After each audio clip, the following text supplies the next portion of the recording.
বন্ধুরা, আগামী 22শে আষাঢ় ইংরেজির 7ই জুলাই রবিবার পবিত্র রথযাত্রা উৎসব। রথযাত্রার দিন গৃহের এই কোণে রেখে দিন সামান্য এই একটি জিনিস। এর ফলে সকল অশুভ শক্তি সুনিশ্চিতভাবে দূর হয়ে যাবে। হ্যাঁ বন্ধুরা, আপনারা একেবারে ঠিকই শুনেছেন। বন্ধুরা, সামান্য এই একটি উপায় বা ক্রিয়াটি করলে আপনারা রাতারাতি কোটিপতি হয়ে যেতে পারেন। বন্ধুরা, যদি আপনারা সারা জীবন রাজার হালে থাকতে চান, তাহলে আগামী 22শে আষাঢ় ইংরেজির 7ই জুলাই রবিবার পবিত্র রথযাত্রার দিন বাড়িতে থাকা সামান্য এই একটি জিনিস অতি অবশ্যই গৃহের এই কোণে রেখে আসুন। তাই বন্ধুরা, আজ আমি আমার এই ভিডিওর মাধ্যমে এমন একটি বিশেষ উপায় বা ক্রিয়ার কথা আপনাদের জানিয়ে দেব। সামান্য এই ক্রিয়াটি যদি আপনারা আগামী রবিবার পবিত্র রথযাত্রার দিন করতে পারেন, তাহলে আপনার জীবনে যেমন উন্নতি ঘটবে, ঠিক তেমনই আপনার পরিবার থাকবে রোগমুক্ত। হ্যাঁ বন্ধুরা, আপনার পরিবারে কখনো অশুভ শক্তি বা খারাপ শক্তি প্রবেশ করতে পারবে না। এমনকি আপনার বাড়িতে যদি বাস্তুদোষ থেকেও থাকে বা বাস্তুর যদি সমস্যা থেকে থাকে, তাহলে এই উপায় বা ক্রিয়াটি করার ফলে এই সব সমস্যা থেকে আপনারা মুক্তি পেয়ে যাবেন। হ্যাঁ বন্ধুরা, এই উপায় বা ক্রিয়াটি করে সকল প্রকার ক্ষতির হাত থেকে আপনি সুনিশ্চিতভাবে রক্ষা পাবেন। তাই বন্ধুরা, এই ভিডিওটি অত্যন্ত গুরুত্বপূর্ণ, কারণ এই উপায় বা ক্রিয়াটি আপনারা কিভাবে করবেন বা এই উপায় বা ক্রিয়াটি করার জন্য আপনাকে কি কি উপকরণ নিতে হবে, সেই সম্পর্কে বিস্তারিতভাবে স্টেপ বাই স্টেপ জানিয়ে দেব। তাই এই প্রসঙ্গে বিস্তারিত জানার আগে আপনাদের বলে রাখি, আপনি যদি আমাদের চ্যানেলে নতুন হয়ে থাকেন, তাহলে চ্যানেলটি অবশ্যই সাবস্ক্রাইব করুন এবং পাশে থাকা নোটিফিকেশন বেল আইকনটি ক্লিক করুন, কারণ আমি বিভিন্ন প্রকার তন্ত্রমন্ত্র, বশীকরণ, টোটকা, বাস্তু টিপস, জ্যোতিষশাস্ত্র, পুজো আরাধনা এবং ব্ল্যাক ম্যাজিক করা নিয়ে নিত্য নতুন ভিডিও আপলোড করে থাকি, যা প্রয়োগ করার মাধ্যমে আপনার জীবনে থাকা সকল প্রকার সমস্যার সমাধান করতে পারবেন। চলুন বন্ধুরা, এইবার মূল আলোচনায় প্রবেশ করা যাক। তবে মূল আলোচনায় প্রবেশ করার আগে আপনারা যদি প্রভু জগন্নাথ দেবের আশীর্বাদ ও কৃপায় আপনাদের জীবনকে সুখ, শান্তি, সমৃদ্ধি ও আনন্দময় করে তুলতে চান, তাহলে প্রভু জগন্নাথ দেবের উদ্দেশ্যে জয় জগন্নাথ দেবের জয় লিখে কমেন্ট অবশ্যই করবেন। বন্ধুরা, আমরা প্রত্যেকেই কম বেশি খারাপ সময়ের মধ্য দিয়ে যাই। বন্ধুরা, কারোর জীবনে আর্থিক সমস্যা বা কারোর জীবনে দাম্পত্যের সমস্যা, এছাড়াও পারিবারিক কলহ, বিবাদ, অশান্তি, এই সমস্ত সমস্যা নিত্যদিন লেগেই থাকে। বন্ধুরা, আমরা কেউ কখনোই চাই না যে আমাদের জীবনে খারাপ সময় নেমে আসুক, আমাদের জীবনে বিপদ ঘনিয়ে আসুক। তাই আমরা প্রত্যেকে জীবনে সুখ শান্তিতে বসবাস করতে চাই। হ্যাঁ বন্ধুরা, আমাদের প্রত্যেকের জীবনে এই সুখ শান্তি অত্যন্ত প্রয়োজন। তাই শাস্ত্র মতে বলা হয় যে জীবনে যারা সমস্যায় পড়েছেন বা যারা জীবনে মহাবিপদ ও কষ্টের মধ্যে আছেন বা জীবনে বারবার দুর্ভাগ্য দেখা দিচ্ছে, পারিবারিক সমস্যা ক্রমাগত লেগেই রয়েছে, তাহলে এই সব সমস্যা থেকে মুক্তি পাওয়ার জন্য তাহলে আপনাদের অবশ্যই এই উপায় বা ক্রিয়াটি একবার করতে হবে। বন্ধুরা, এই উপায় বা ক্রিয়াটি অত্যন্ত সহজ একটি উপায়, আর আপনি যদি এটি সঠিকভাবে সঠিক নিয়মে করতে পারেন, তাহলে দেখবেন আপনার জীবনে থাকা বহু প্রকার সমস্যার সমাধান সুনিশ্চিতভাবে পেয়ে যাবেন। বন্ধুরা, এবছর রথযাত্রা পালিত হবে আগামী 22শে আষাঢ় ইংরেজির 7ই জুলাই রবিবার, আর এই দিনই পালিত হবে এই বছরের পবিত্র রথযাত্রা। তাই বন্ধুরা, শাস্ত্র মতে মনে করা হয় যে এই পবিত্রতম দিনে, এই বিশেষ তিথিতে আপনি যদি আপনার জীবনে এই উপায় বা ক্রিয়াটি একবার করতে পারেন, তাহলে আপনারা প্রচুর রূপে সুফল পাবেন। হ্যাঁ বন্ধুরা, প্রভু জগন্নাথ দেবের অশেষ কৃপা লাভ পাবেন। দেখবেন আপনার জীবনে সৌভাগ্য আসবে, পরিবার পরিজনকে নিয়ে সুখে শান্তিতে আনন্দের সহিত বসবাস করতে পারবেন।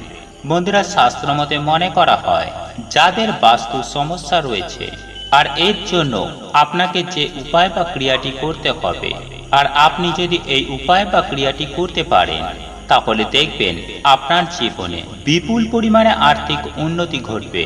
হ্যাঁ বন্ধুরা, যারা চরম ভয়ঙ্কর আর্থিক কষ্টে ভুগছেন, ঋণে জর্জরিত হয়ে আছেন, তাহলে অতি অবশ্যই রথযাত্রার দিন এই উপায় বা ক্রিয়াটি করুন। দেখবেন সুনিশ্চিতভাবে আপনারা শুভ ফল পেয়েছেন। বন্ধুরা, এই উপায় বা ক্রিয়াটি করার জন্য আপনাদের নিতে হবে একটি কাঁচের পাত্র কিংবা কাঁচের গ্লাস, তার মধ্যে কিছুটা পরিমাণ জল ঢালুন এবং ওই জলের মধ্যে আপনি 3টে আঙুলে করে সামান্য সাধারণ লবণ ওই জলের মধ্যে মিশিয়ে দিন। এরপর ওই জল শুদ্ধ পাত্রটি আপনি আপনার ঘরের দক্ষিণ পশ্চিম কোণে রেখে দিন। হ্যাঁ বন্ধুরা, আপনি যদি রথযাত্রার দিন এই উপায় বা ক্রিয়াটি এইভাবে করতে পারেন, তাহলে আপনি দেখবেন আপনার বাস্তুর সকল প্রকার সমস্যা খুব সহজেই সমাধান হয়ে যাবে। কারণ এই দক্ষিণ পশ্চিম দিকটি হল শুক্রদেবের কোণ, আর এই কোণে যদি আপনার হাতে 3টি আঙুলে করে তোলা লবণ ওই কোণে রেখে দেন, তাহলে শুক্রদেব বেজায় আপনার প্রতি সন্তুষ্ট হবেন এবং শুক্রদেবের বিশেষ অশেষ কৃপা লাভ করা যায়। বন্ধুরা, আপনার জন্ম ছকে থাকা শুক্র গ্রহ যদি স্ট্রং হয়, তাহলে জীবনে থাকা বহু প্রকার সমস্যার সমাধান এমনিতেই পেয়ে যাবেন। হ্যাঁ বন্ধুরা, আপনারা নিজেরাই একটু লক্ষ্য করে দেখবেন যে এমনিতেই ছোটখাটো বাধা বিপত্তি দূর হয়ে গিয়েছে। তাই যারা ভয়ঙ্কর আর্থিক কষ্টে ভুগছেন বা যাদের বাস্তুতে দোষ রয়েছে, এই উপায় বা ক্রিয়াটি অবশ্যই করুন। দেখবেন আপনারা সুফল সুনিশ্চিতভাবে পাবেন। হ্যাঁ বন্ধুরা, জীবনে উন্নতি হবে চোখে পড়ার মতো। বন্ধুরা, এরপর আমি দ্বিতীয় যে উপায় বা ক্রিয়াটির কথা জানিয়ে দেব, তা হলো বন্ধুরা, পবিত্র রথযাত্রার দিন রাতের বেলা এই উপায় বা ক্রিয়াটি করতে হবে। আর তা হলো বন্ধুরা, আপনারা রাতে বিছানায় ঘুমাতে যাওয়ার আগে কয়েকটি লবণের দানা ছড়িয়ে দিন। এর ফলে আপনার অনেক উপকার হবে।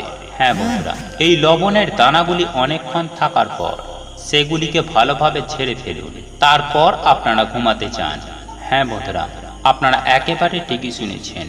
আপনার বিছানা যেমন রোগমুক্ত হবে, ঠিক তেমন ভাবেই আপনার বিছানার মধ্যে যে সমস্ত কুপ্রভাব বা অশুভ শক্তির প্রভাব ছিল, সেখান থেকে আপনারা সুনিশ্চিতভাবে রেহাই পাবেন। কোনোভাবে অশুভ শক্তি আপনার জীবনে কোনো ক্ষতি করতে পারবে না।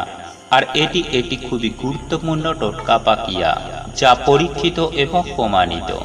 তাই বন্ধুরা, আপনি যদি এই উপায় বা ক্রিয়াটি করতে পারেন, তাহলে আপনি অত্যন্তই সুফল পাবেন। দেখবেন আপনার জীবনে আয় উন্নতি অবধারিত। বন্ধুরা, শাস্ত্রমতে মনে করা হয় যে সপ্তাহে যে কোনো একটা দিন আপনি আপনার স্নানের জলে সামান্য পরিমাণে সামুদ্রিক লবণ মিশিয়ে স্নান করুন। এই সামান্য লবণ মেশানো জলে স্নান করলে আপনার দেহ যেমন রোগ জীবাণু থেকে মুক্তি পাবে, ঠিক তেমন ভাবে আপনার জীবনে থাকা বিভিন্ন প্রকার কুদৃষ্টি বা বিপদের হাত থেকে আপনারা রক্ষা পাবেন। দেখবেন কোনোভাবে কোনো অশুভ শক্তি আপনার জীবনকে ছাড়খাড় করে দিতে পারবে না। বন্ধুরা, এরপর তৃতীয় যে বিশেষ উপায় বা ক্রিয়াটির কথা বলবো, তা হলো বন্ধুরা, আমাদের প্রত্যেকের বাড়িতে বেশিরভাগ খাবার টেবিলে লবণ এবং গোলমরিচের কৌটো দেখতে পাওয়া যায়। তাই আজই আপনি আপনার খাবার টেবিলে একটি লবণের কৌটো রাখুন, সেই সঙ্গে আরও একটি গোলমরিচের কৌটো রাখুন। মনে রাখবেন, এই লবণের কৌটোটি যেমন গৃহকে কুদৃষ্টি থেকে যেমন রক্ষা করবে, ঠিক তেমন ভাবেই বিভিন্ন প্রকার খারাপ প্রভাব থেকে এই গোলমরিচ দ্বারা দূরীভূত হবে। তাই আপনার খাবার টেবিলে যদি লবণ ও গোলমরিচের কৌটো না থেকে থাকে, তাহলে অবশ্যই এই লবণের কৌটো ও গোলমরিচের কৌটো রাখুন। দেখবেন আপনি 3 দিনের মধ্যে এর সুফল আপনারা অনুভব করবেন। হ্যাঁ বন্ধুরা, 3 দিনের মধ্যেই আপনি বুঝতে পারবেন যে আপনার জীবনে বিভিন্ন দিক থেকে আয় উন্নতির রাস্তা খুলে গিয়েছে। বন্ধুরা, একই সঙ্গে শাস্ত্রমতে মনে করা হয় যে ঘর মোছার জলে সামান্য পরিমাণ লবণ দিয়ে যদি ঘর পরিষ্কার করতে পারেন বা ঘর মুছতে পারেন, তাহলে আপনার গৃহের অন্দরে যে সমস্ত অশুভ শক্তি বা নেগেটিভ এনার্জির প্রভাব ছিল, আপনি সেখান থেকে সুনিশ্চিতভাবে মুক্তি পাবেন। রথযাত্রার দিন আপনারা কিছু করুন বা না করুন, অন্ততপক্ষে এই উপায় বা ক্রিয়াগুলি অবলম্বন করুন। এতে আপনার পরিবারে যেমন আয় উন্নতি বৃদ্ধি হবে, ঠিক তেমনই রোগ মুক্ত থাকবে। বন্ধুরা, আপনাদের এই ভিডিওটি যদি পছন্দ হয়ে থাকে তাহলে ভিডিওটি লাইক করুন, কমেন্ট করুন এবং বন্ধুদের সাথে শেয়ার অবশ্যই করুন। মনে রাখবেন, আপনার একটি শেয়ার অনেক মানুষকে উপকৃত করতে পারে। এবং আপনি যদি নতুন হয়ে থাকেন তাহলে চ্যানেলটি অবশ্যই সাবস্ক্রাইব করবেন এবং পাশে থাকা নোটিফিকেশন বেল আইকনটি ক্লিক করবেন এইরূপ নিত্য নতুন ভিডিও সবার আগে দেখার জন্য। ঈশ্বর আপনার মঙ্গল করুক। আপনি সুস্থ থাকুন, ভালো থাকুন।